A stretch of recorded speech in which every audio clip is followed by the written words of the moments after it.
menga uyli, har uyingda menga qo'yli. Ela deding o menga uyli, har uyingda menga qo'yli.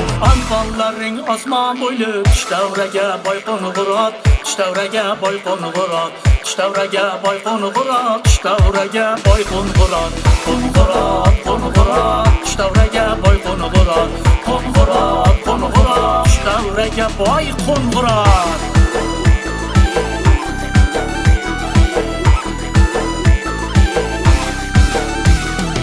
Men qadamdan tanga urding, shartingga tuya so'ydirding. Men qadamdan tanga urding, shartingga tuya so'ydirding. Allohni jondan to'ydirding, kel davraga il qo'ng'irot, haybatlaring sel qo'ng'irot. Kel davraga il qo'ng'irot, haybatlaring sel qo'ng'irot. Qo'ng'irot, qo'ng'irot, tush davraga boy qo'ng'irot. Qo'ng'irot, qo'ng'irot, tush davraga boy qo'ng'irot.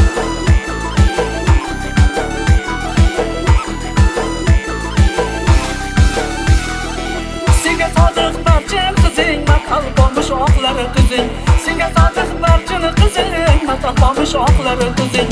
Chamon bo'ldi bosganizing, chamon bo'ldi bosganizing. Tush davraga boy qo'ng'irot, tush davraga boy qo'ng'irot, qo'ng'irot, qo'ng'irot, tush davraga boy qo'ng'irot, qo'ng'irot, qo'ng'irot, tush davraga boy qo'ng'irot. Assalomu alaykum, hurmatli mana shu dargohda ta'lim olayotgan yosh o'quvchilarimiz. Avvalambor mana shu sizlarni yaqinlashib kelayotgan bayramlar bilan, Konstitutsiya bayramlari yaqin qoldi. Tabriklaymiz. Yanada bugun sizlarga bizda tashrifimizni boisi mana shu Qiziriq tumanida Madaniyat 63-madaniyat uyiga qarashli Qo'ng'irot xalq etnografik folklor ansambli bor, dastasi bor, badiiy jamoasi bor. Mana shu jamoa bugun mana shu yoshlarimizga, mana shu farzandlarimizga o'zimizni bir urf-odatlarimiz, qadriyatlarimiz haqida bir konsert dasturimiz bilan bularni bir xursand qilish maqsadida kelgan. Shuning uchun bolalarim, agar eshitishga tayyor bo'lsalaring, bitta guldiroz qarsar bo'lsalar. Avvalambor mana shu qo'ng'irot haqida qo'shiqlar bilan boshlaymiz. Elat eding 10,000 uyli, har uyingda 1000 qo'yli. Alfonlaring osmon bo'yli, tush davraga boy qo'ng'irot. Ketdik.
Polvonlar eli hayot qo'yindan aziz yoshimda yosh qanamda yosh qanamda oylanayinda sarvi bo'yindan bugun to'yindan aziz yoshimda yosh qanamda yosh qanamda yosh qanamda yosh qanamda bütün dünya ziyaret kılar bugün seni boşkanandan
Sallanan Özbek'in yollarıdır. Sallanan Özbek'in yollarıdır. Slow kızlar davransın güllerdir. Slow kızlar davransın güllerdir. Çiçeğim buraya bitmeye kaldırama. Çiçeğim buraya bitmeye kaldırama. İlmokları yürekine daldırama. İlmokları yürekine daldırama. Kuluksuzlar muhabbatını zardırama. Kuluksuzlar muhabbatını zardırama. Can güdülmay hiç buramını yaldırama. Can güdülmay hiç buramını yaldırama.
İşte